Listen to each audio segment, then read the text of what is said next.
Salutations everybody, Vicnado here, and welcome back to more Resident Evil 4 for Nintendo Wii edition. And last time we defeated Chief Betoras Mendez, and today we're going to be using his false eye that we plucked from... Actually, we didn't even have to pluck it from him, he just kind of dropped it when he died. Kind of useful. Ew, I still can't believe you're touching that with your bare... I don't know, he's not always wearing gloves, but it's bare fingers at least, ew. And we're going to find out what's beyond this door, hopefully leaving the village and, you know, completing our mission. If only things go so smoothly. Now, as you leave the place, there's just like foreshadowing there of something that might be ahead. But before you progress and cause anything bad to happen, I suggest turning right here and picking up the handgun ammo just in case you don't have any, and proceeding to load said handgun ammo into your gun.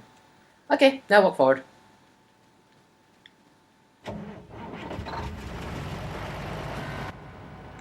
As you can see, there's a truck there. You want to shoot the driver out and just kind of back away slowly, and he'll crash to a nice grinding stop. I will go forward here. Yeah, I'd go forward here. From that, he was actually carrying some people in there. He was actually a cargo truck, and the cargo was people.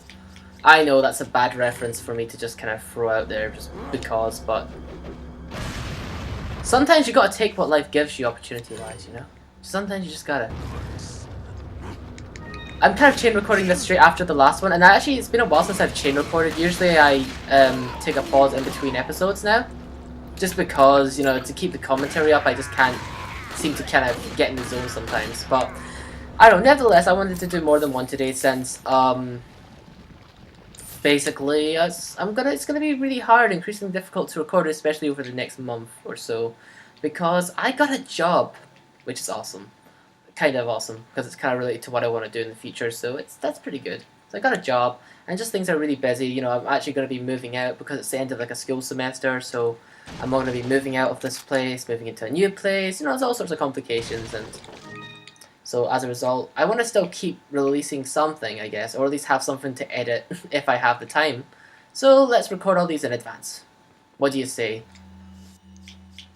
You think that's a good idea too? That's nice of you. Anyway, so we picked up a velvet blue, some items, and oh, cutscene. Sorry, I can't continue.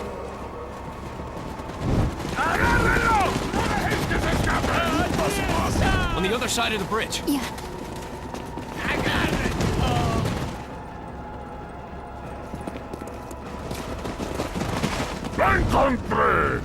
You take that one. Okay. Ready?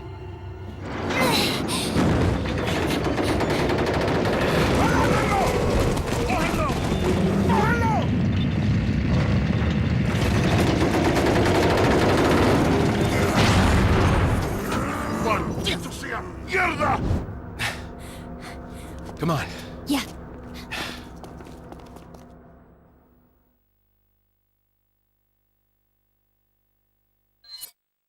Damn! If you saw the last cutscene there, Ashley's on steroids. You know how hard it would be normally to pull all these cranks to move an entire drawbridge up? No point in turning back now. That was a bad impression. But, yeah, we managed to turn a drawbridge up, and we have no choice but to proceed into the haunted mansion, or castle. You know, that's the usual scenario for horror films. So, gonna look for a second.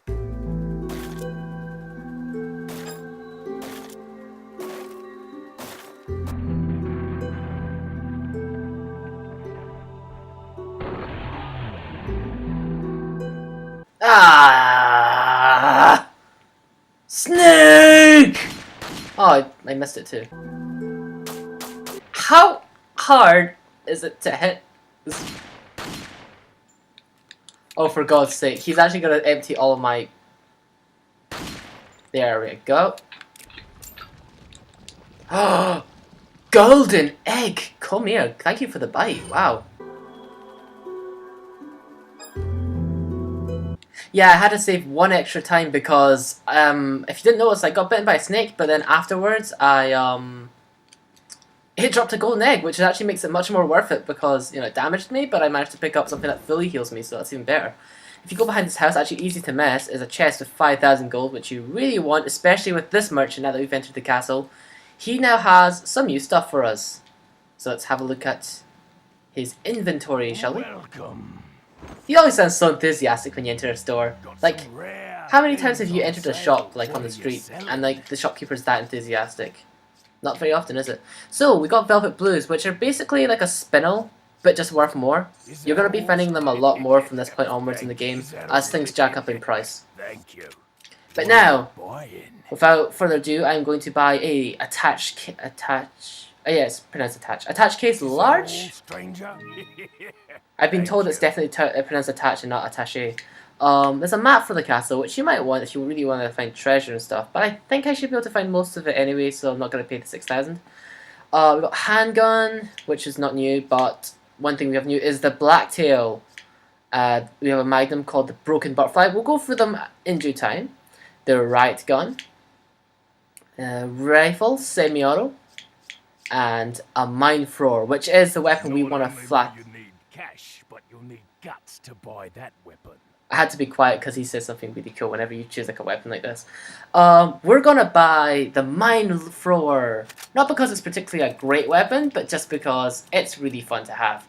So, 1 second, I need to make some space.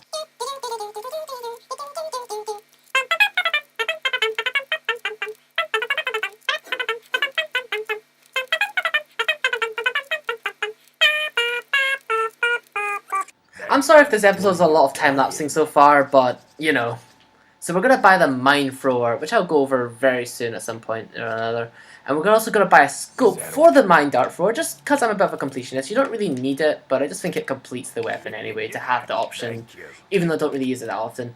And now you have a lot of options to tune up. So we're going to tune up our handgun straight off the bat's firepower. And then we're going to go down and then we're going to upgrade the power of our rifle. I think that's only that's the only things we can really afford at the moment. If I can power. Oh, actually, we have enough to power up the firepower and TMP as well, so that's great. So we've buffed the power on all of our weapons. I'm saving capacity for later.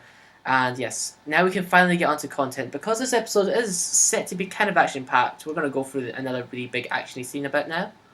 So, look forward to it, I guess. Right about now. Rock and roll. Try to quote Tak Fuji. Okay, as we approach the castle, I don't think I want to do one of the profiles just yet because, you know, this is an introduction to our new area. So even this is really good. It kind of, you know, sets the scene and atmosphere very well. So, as we walk into here, they give you sniper rifle bullet, which is an indication that you might want to take your sniper rifle out right now and just kind of be ready to do something with it. And by do something with it, I mean like aim down barrel sight, look at the Sith Lords in front of you, and pop their heads off. This is good practice for later on, so just kind of, I don't know. You could just save these guys for later, but I think, you know, killing them early still works pretty well. I think I can still make it there in time to pick up their drops, so should be okay. Yeah, so as you can see, we're now no longer against your bog standard Ganado villagers. We're now against people in robes. So what's really good about this game is that, again, it keeps everything moving at a kind of steady pace, and I missed his head. At a kind of steady rate, which allows it to show kind of more varied enemies. If you shoot the guy who's in charge, wait, no, what you want to do to stop these catapults that he's firing at you is you want to aim at the barrels here and blow them up. Also, don't forget really? Now, what you want to do is you want to let them blow that up. Actually, I don't think you can prevent that. Actually, you can just, with the handgun, just blow all three of them up right there, and then the other one will stop firing at you once the red guy's taken out. So at this point, I would step upwards, which is when you're going to encounter these guys. These are the guys that I could have sniped the other on, but I actually do want to get their drops, so just in case I risk losing it, I'm just going to fight them close combat-wise. And don't they look a lot like Darth Sidious? Not just because of the black robes, but the pale stature, the way they walk. I half expect them to start firing lightning bolts at me out of their fingertips. But we know that's not going to happen. He shrivels away with no items at all. And routinely you want to head inside here. I have to say the castle in itself, well, you know, I'm probably going to mention this multiple times as we enter the castle, but the castle happens to be one of my favourite locales in this entire game. We got mine dart ammo for the first time, which is kind of cool. The mine dart itself is a very useful weapon, although it's not the most like recommended ones that you know definitely want to carry. Like, as far as a regular playthrough is concerned, you definitely want a rifle more or something. But it's still one of the fun weapons to kind of play with. So, as we're entering this area, I would back away a little bit. As you see last time, Ashley is quite sensitive to fire. It's kind of like a grass-type Pokemon. Got Pokemon in the brain lately. Just been talking about it a lot. In fact, last night, me and Clive were talking about possible further evolutions that could happen in the games. Wait. And amongst them was like a new form of... Oh, okay, you want to kind of walk forward here. Shoot the barrel behind this one, like this. Follow me. Oh yeah, we were talking about possible evolve form for Pokemon like in the next generation or whatever, and amongst them was an evolved form for like Executor, where we made him into like this flying type Pokemon. Well, he's still Psychic Grass, but we made him into kind of a levitating one, based off those enemies from Zelda, you know, those floating plants. But we're getting way off topic here. Actually, another important thing to note is upon entering the castle area, there is a new move that Leon has access to using, which I'm going to show it off against one of the enemies here, which is not here. I can hear him. Okay, so while we wait for him, let's look at some of the items out then, in the meantime. Anyway, we based it off one of those flying helicopter plant enemies from the Zelda series. I don't actually know what they're called, but because like the Execute family's Pokemons are always like, their names are always based on puns with the word egg. We thought because it's a flying egg, we're gonna call it the Egglicopter or something. I think that was what we decided. And we got the golden bangle behind this house, which is actually another easy treasure to miss. During the practice playthrough, I also missed this one out, so just be careful. Make sure you scrounge every possible cut of gold you can. Whoa, whoa, whoa, whoa. Suplex! That is the new technique that Leon has learned since running into the castle. For no reason, we have learned some wrestling moves. Taking example, setting the standard for Suda 51's games. All you have to do is shoot them in the knee, and then instead of the option to kick them, you now have the option to use the suplex. This is sometimes a really strong move because it has a high chance of, you know, decapitating the enemy, which is great. It doesn't always do it though, is one thing I'd say keep in mind. So you want to run straight into this building here, which allows you to kind of have a safe spot to snipe out the enemies, because there's still one catapult left. And what I'm going to do is I'm going to get my sniper here, and frick! Okay, apparently we're not safe inside this building, I stand corrected.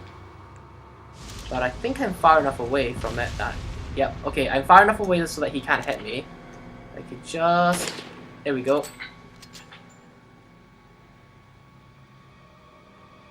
Just being very focused now. I think it's gone. Okay, right, we're all good. That was always the kind of catapult that gets me in the end. And what you want to do is you want to operate Wii Remote Waggle controls. Let's fast forward this. Yeah! I don't know what music I'm going to put over that. But anyway, now we've got the cannon out from earlier on that we looked at from downstairs. I was just checking if there's a treasure there, but there's not. You want to operate the cannon to create yourself a new door out of a already existing door. I would now like to complain as a fellow patron of the arts that is a very bad waste of the architecture here, but whatever, all that joking aside, we shall head into the castle with all the enemies defeated. The music calming down here is a good indication that you're safe, really, but don't be surprised if there are some enemies that are still within the silent areas of this game. Oh, although the blue fire is a great indication that you're safe, actually. Never mind.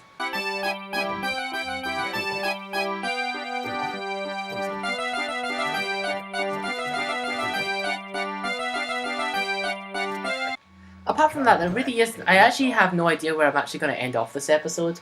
Right now it says that I've recorded for about 18 minutes, but unfortunately I don't know how long I'm going to cut off that with the speed ups and stuff. Oh. Leon, where's your current location? We decided to lay low in a castle, but it looks like it was a bad move. Meaning? Well, it appears that this castle's also connected with the Los Illuminados. They must not get many visitors here, because they're giving me one hell of a welcome. Sounds bad. I have an idea, Leon. I need you to... What? Repeat, Hunnigan. Great. Just my luck. And I hope you've enjoyed the voice acting from Hunnigan so far in this game, because from that point her contract with the company wore off, so therefore she won't be in here for pretty much the rest of the game anyway now. So isn't that great? We cut off connection. Damn contract ran out after we used too much data. Story of my life. Anyway, do we have enough to heal ourselves? Because I'm dying and so is Ashley. Right, and I'll just feed this to Ashley. There we go. Okay, because now we're in danger. Fighting scene 2 inside the castle now. This is kind of one of the first dangerous areas because you're in a kind of a round circular room. They can come at you from both sides. Oh, and wow, they spared no expense in kind of bringing in phase 2 already. That's kind of funny. Do I have a flash grenade? No, I don't. Right, so at this point it's kind of a crunch time. I just want to... I have no idea what happened there. Was that me or was... I don't know. I don't know what's going on. Well, as you can see from there, Ashley seems to die in one hit regardless, so I'm going to change tactics a bit. I've basically concentrated on healing myself. I'm going to keep us on the go. Oh, wow, that would have been very useful to know about. That was there. And what we're going to do is we're going to just hide in this corner here with our SMG, or TMP. And that's going to be my kind of main strategy here. Seems like a good plan anyway. The SMG of TMP is one of the best weapons. And oh my god, okay. Oh sugar. Frick, run for your life. Okay, basically that's a Plagueis head, right? Like similar to what we mentioned earlier on. But this Plagueis head is different. As you can see, it's shaped. It doesn't have an eye. It doesn't have a blade. Instead, it has a large freaking mouth. Well, I like to call them kind of dinosaur head ones. And whoa, that was close because I'm going to kill Ashley. I'm talking really fast now because I'm getting kind of panicked. But basically that's like a dinosaur head Plagueis head. And it's freaking dangerous. It's one of those one-hit kills. It has the ability to decapitate you, which is never a good thing. We picked up a mind art, which is great. And do I have any herbs to feed Ashley? Because I am seriously shitting it right now. Okay, I don't have anything to heal Ashley with. So I'm going to keep my TMP out because it's just one of the most reliable weapons in this game, as long as you have ammo for it.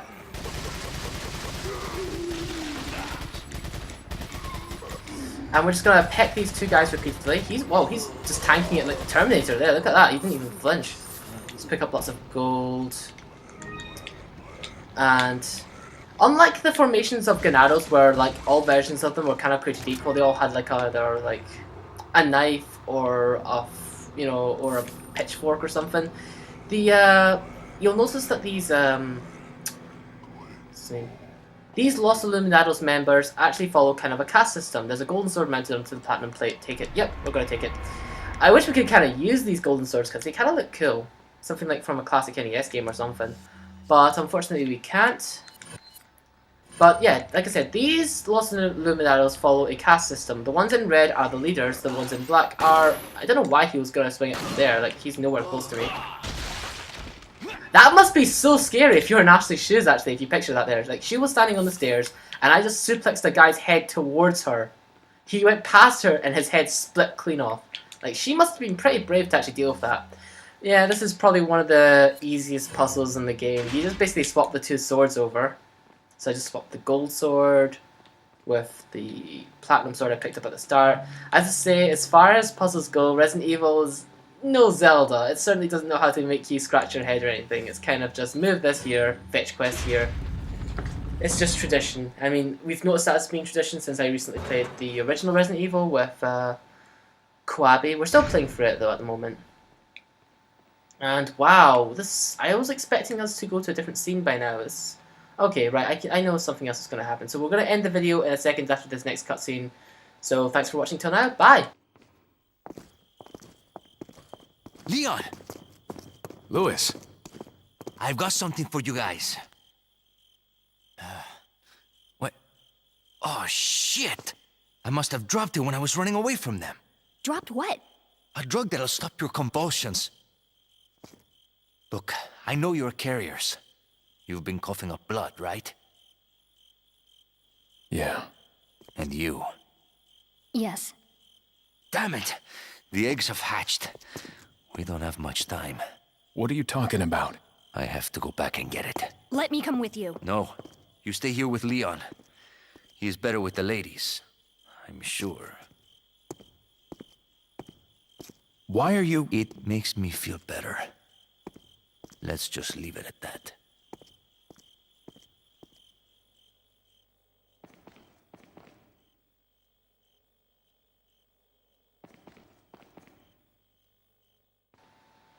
Actually, you know what? On second thought, forget what I just said there. We're gonna continue on a little bit more, just because I'm feeling giddy today, and also there's a scene I want to end on more than I want to end on the scene. So let's keep on fighting. And holy shit, he's brought his friends with him. And never mind. Maybe we should just end the episode off here and just leave that as a cliffhanger. Nah, it's not. Anyway, so we have these different Lost Laminados here. They have a much more varied amount of weapons than just pitchforks and knives. They use ball and chains, kind of your more classical, kind of medieval weapons, I guess. Although, of course, it could be more than just medieval, I don't know, because I'm a little bit ignorant when it comes to that kind of section of history. I kind of focus more towards, like, the 20th century, because, world wars and stuff, and alliances, and just lots of cool stuff happened then. Not that nothing cool happened before then, but it's just, some of it really disturbs me what happens before, in certain parts of history. But it's always good to know them. So let's just do eeny meeny miny mo with the pistol, one of my favourite games to play. So what you do is you basically move the cursor between both enemies, and you get a dinosaur head! Holy shit, I hate this enemy so much, I'm just gonna burn him, because I hate him so much. Yeah, okay, I hope that kills him. If not, we'll just reload our weapon right now. He didn't die. Now he's dead. Oh, it's even oh, he didn't die. Friggin'. Okay. What's creepy is like the head doesn't even blow up. It just kind of comes out of the throat, mouth, lower jaw area or something. It just kind of removes their jaw. It's like one of the creepiest enemies in this game as well, just because it keeps their head on, just hanging there, like a hood or something. And, oh, never mind. Sometimes there's an enemy that just hangs around in this room that doesn't come out with the rest of them. Like, he's the one that they all pick on. We call him Brody for some reason. Just because Brody's quite an underused name, in my opinion. Although it's a pretty cool name, Brody, in my opinion. Again, in my opinion. Just like an episode of, like, somebody creating a series on... Oh, sugar, I knew he was there before he shot me there, but I reacted too late. Yeah, you find with a lot of videos on YouTube that people try to avoid getting, like, flamed by saying, in my opinion, in every sentence. But, to be honest, if you're dealing with... Oh my god, shields guarding us.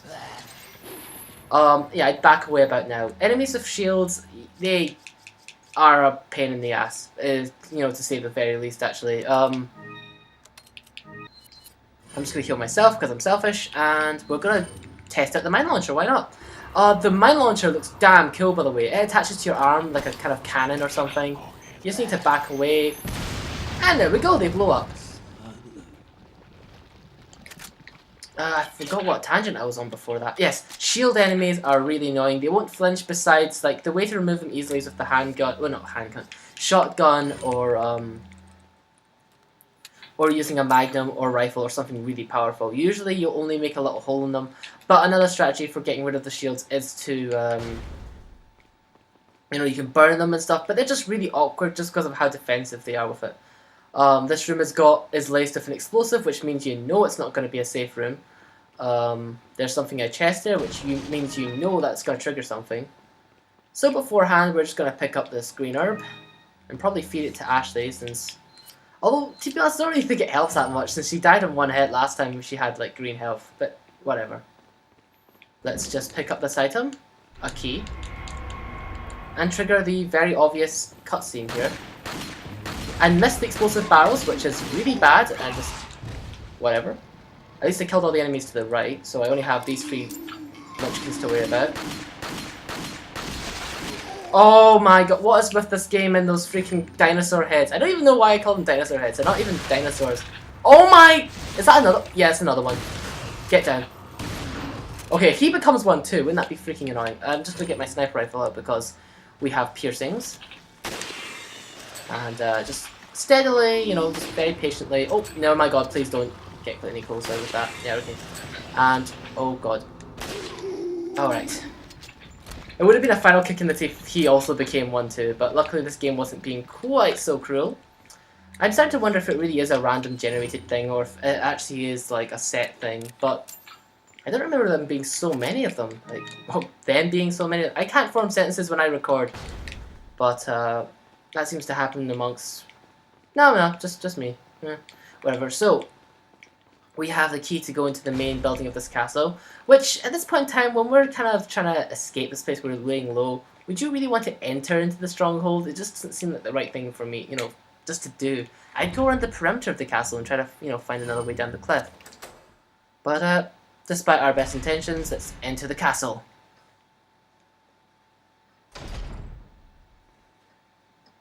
And now we enter an incredibly grand-looking room. This place is probably one of my... Oh. Sorry. Was the game talking there? Oh, right. It's the laugh. Right. Just ignore that guy. That guy's Freddy.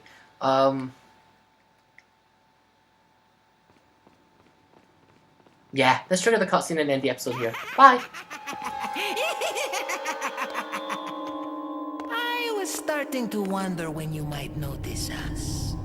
Who are you?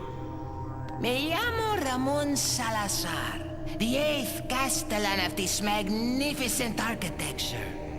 I have been honored with the prodigious power from the great Lord Sadler. I've been expecting you, my brethrens. No thanks, bro. My, we've got a feisty one. If you care for your own well-being, I suggest you surrender yourself and simply become our hostage. Or Mr. Scott, you can give us the girl because you're not worth a penny, I'm afraid. You can die. I'm never turning into one of them. Never. Got that right. We'll find a cure.